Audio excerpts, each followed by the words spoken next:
तो देखिए, अहम यह हो जाता है बजट को लेकर के हर कोई ये सोचता है कि क्या टैक्स स्लैब में कोई राहत मिलेगी, क्योंकि प्रधानमंत्री नरेंद्र मोदी ने इसके संकेत दिए थे कि मिडिल क्लास को आसान जिंदगी जीने के लिए, अच्छे निवेश के लिए हम सोचेंगे, नीति बनाएंगे। और क्या वही होगा इस बजट के दौरान? क्योंकि देखिए, अंतरिम बजट जो आया था, चूंकि चुनावी साल था, चुनावों के पहले जब बजट पेश किया गया था तो वो अंतरिम बजट था।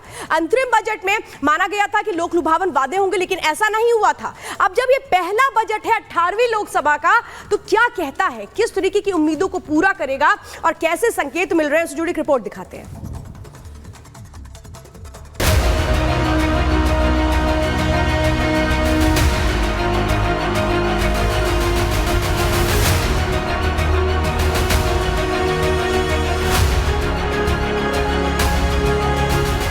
पीएम नरेंद्र मोदी के नेतृत्व में तीसरी बार सरकार बनने के बाद 2024-25 का बजट पेश होने जा रहा है।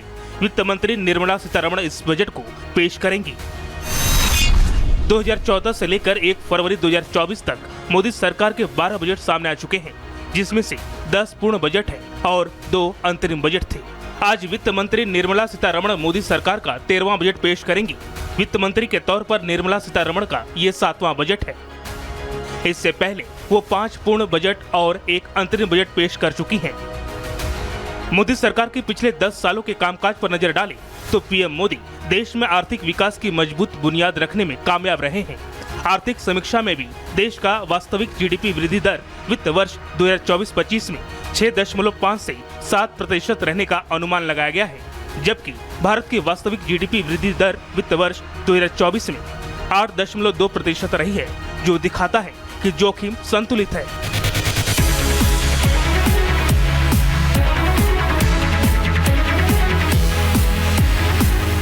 साफ है, मौजूदा सरकार की आर्थिक नीतियां विदेशी चुनौतियों के साथ साथ घरेलू मोर्चे पर भी काम करती दिख रही है। लेकिन ये इतना आसान भी नहीं था, क्योंकि प्रधानमंत्री मोदी और उनकी सरकार को विरासत में एक ऐसी अर्थव्यवस्था मिली थी जो डगमगा रही थी। लेकिन केंद्रीय सत्ता में आने के बाद देश की आर्थिक नीतियां बदली और आज भारत के बैंक मजबूत स्थिति में है और भारत पिछले साल ही ब्रिटेन को पीछे छोड़ते हुए दुनिया की 5वीं सबसे बड़ी अर्थव्यवस्था बन चुका है। लेकिन भारत इतने से संतुष्ट नहीं है। पीएम का लक्ष्य अब भारत को दुनिया की तीसरी सबसे बड़ी अर्थव्यवस्था बनाना है। मैं देशवासियों को जो गारंटी देता रहा हूं, क्रमशः रूप से उन गारंटियों को जमीन पर उतारना, इस लक्ष्य को लेकर के हम आगे बढ़ रहे हैं। ये बजट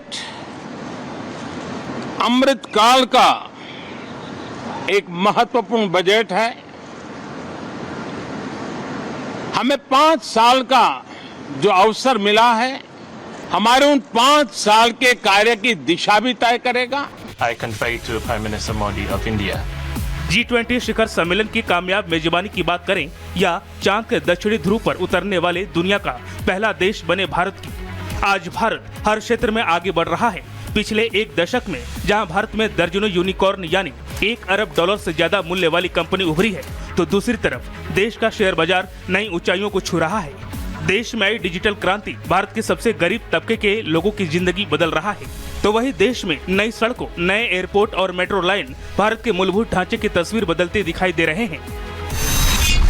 सिर्फ नई सड़कों, हवाई अड्डों, बंदरगाहों और मेट्रो लाइनों की ही बात करें तो मोदी सरकार की आर्थिक नीतियां की धुरी कहे जाने वाले इन आधारभूत ढांचों में सरकार हर साल $100 अरब की रकम खर्च कर रही है। दुनिया भर के देशों के आर्थिक हालात पर नजर रखने वाले विश्लेषक भी ये मानते हैं कि 2027 तक भारत जापान और जर्मनी को पीछे छोड़ते हुए दुनिया की तीसरी सबसे बड़ी अर्थव्यवस्था बनने की राह पर आगे बढ़ रहा है। जाहिर है, विकास का रोड मैप बन चुका है। मोदी सरकार एक-एक बारीकियों पर ध्यान दे रही है और इस बजट में भी उसकी छाप दिखाई देनी तय है, जिसका ऐलान बजट से 1 दिन पहले ही पीएम मोदी कर चुके हैं। Bureau report, Republic Bharat. तो वित्त मंत्री के तौर पर निर्मला सीतारमण आज बजट पेश करने के साथ ही नया रिकॉर्ड बनाने वाली हैं। आपको बता दें, निर्मला सीतारमण जो है 7वीं बार बजट पेश कर रही हैं। इस साल का ये दूसरा बजट है, क्योंकि लोकसभा चुनाव से पहले भी अंतरिम बजट पेश किया गया था। साथ ही मोरारजी देसाई का रिकॉर्ड तोड़ते हुए एक नया रिकॉर्ड तय करेंगी निर्मला सीतारमण बजट पेश करने के तौर पर। पूरी खबर इस रिपोर्ट में देखिए।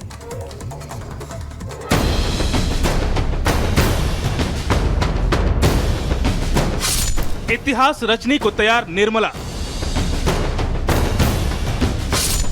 टूटेगा मोरारजी देसाई का record.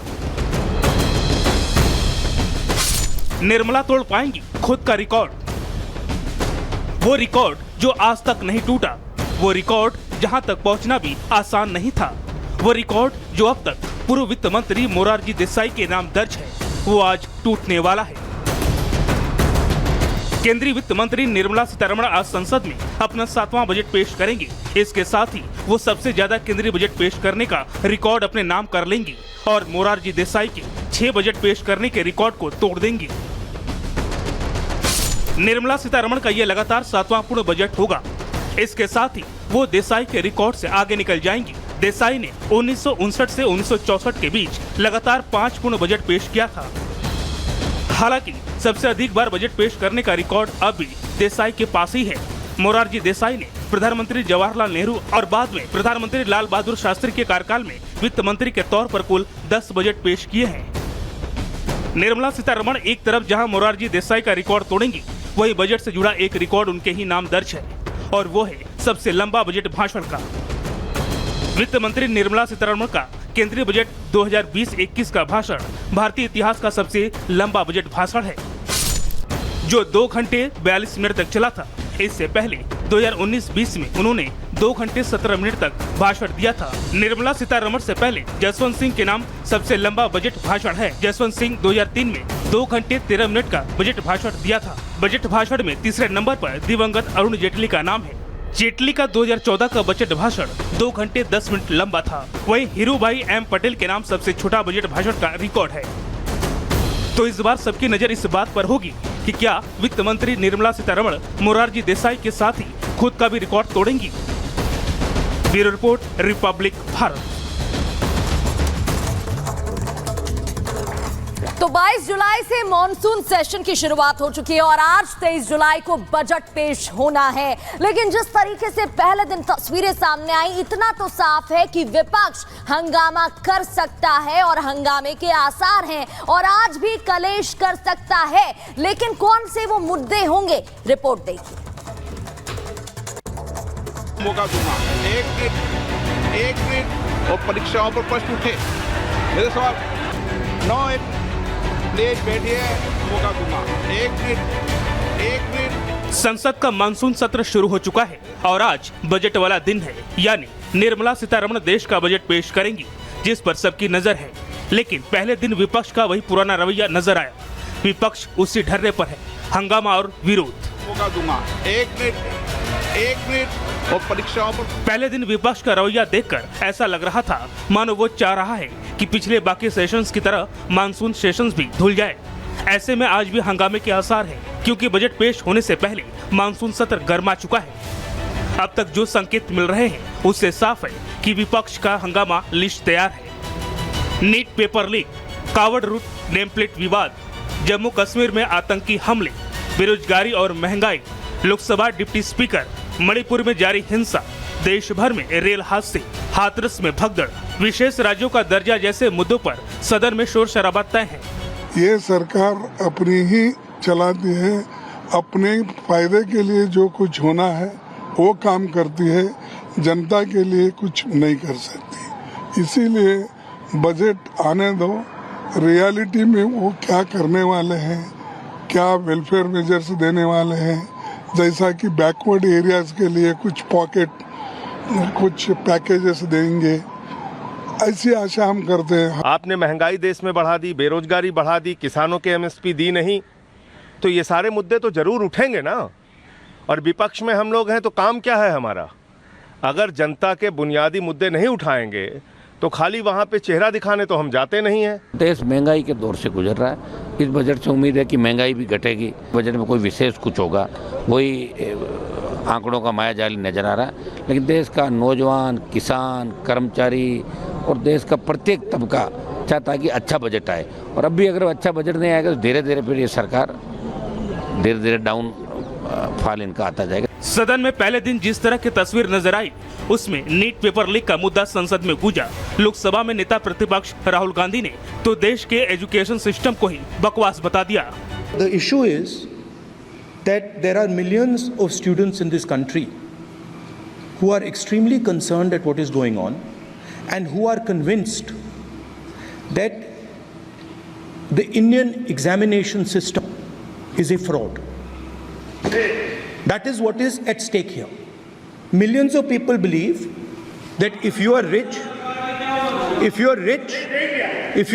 and if you have money, you can buy the Indian examination system. And by the way, and this is the same feeling that the people in the opposition have. ये सरकार किसी और का record बनाए ना बनाए, लेकिन paper leak का रिकॉर्ड जरूर ये सरकार बनाएगी। सीबीआई की जांच के बाद चीज़ें सामने आ रही हैं, लोग पकड़े जा रहे हैं, जेल भेजे जा रहे हैं। क्या सेंटर वाइज जिन बच्चों को सबसे ज़्यादा नंबर मिले हैं, क्या उसकी सूची जारी करेंगे? 30,000 सीटें जहाँ हैं, कई सेंटर अध्यक्ष महोदय ऐसे हैं जहाँ 2,000, 2,500 बच्चे पास हो गए हैं। सरकारी सीटें 30,000 हैं। सुप्रीम कोर्ट में जो चल रहा है केस, सुप्रीम कोर्ट ने ऑर्डर दिया पूरा विद्यार्थियों की सूची को वेबसाइट में उपलब्ध करा दो। सर, पिछले 3 दिन से देश भर की सारे विद्यार्थियों की लिस्ट पब्लिक डोमेन में उपलब्ध है। सबसे अच्छा परफॉर्मेंस करने वाले देश की एसटी, एससी, ग्रामीण बैकग्राउंड, आर्थिक पिछड़े लोगों की है। क्या हम उनकी मेधा को हम चुनौती देते हैं? और बाकी रहा क्वेश्चन पेपर लीक की, सर मैं शुरू से मेरा एक स्टैंड रहा, राजनीति नहीं करना, लेकिन अखिलेश जी जब वहाँ दायित्व में थे उस सूबे की, सर सारे सूची है कितने बार उत्तर प्रदेश में क्वेश्चन पेपर लीक हुए हैं। विपक्षियों का दावा है कि वो जनता के मुद्दों को लेकर सदन में पहुंचे हैं, लेकिन जिस तरह से सियासी मुद्दों की लिस्ट तैयार है उसमें सबका अपना अपना राग है, जिसमें वो शोर तो मचा रहे हैं लेकिन समस्या के निपटारे के हल की बातें कोई नहीं कर रहा। Bureau report, Republic Bharat.